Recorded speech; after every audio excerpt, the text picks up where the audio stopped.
Hi friends, first అయితే ఈ video చూద్దాం, తర్వాత దీనికి వచ్చిన కామెంట్స్ చదువుదాం.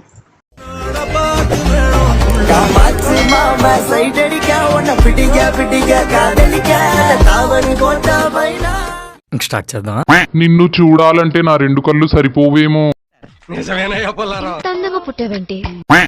ఆంటీ కత్తిలా ఉంది. కత్తిలో ఉంది, లక్షణంగా ఉంది. డాన్స్ రాదు కానీ ఎక్స్పోజింగ్ చేయడం టన్నుల కొద్దీ వచ్చు. అదే మ్యాజిక్. ఏమి ఫిగర్ రా నాయనా. అబ్బా, బ్యాక్ చూస్తే మైండ్ పని చెయ్యదు. అంతేగా అంతేగా.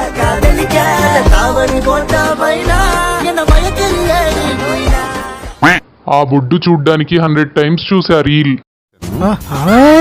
హిట్ 3లో ఉంది ఈ పాప. మీ నడుములో ఏదో మ్యాజిక్ ఉందండి. సబ్స్క్రైబ్ చేసుకోవచ్చు కదా.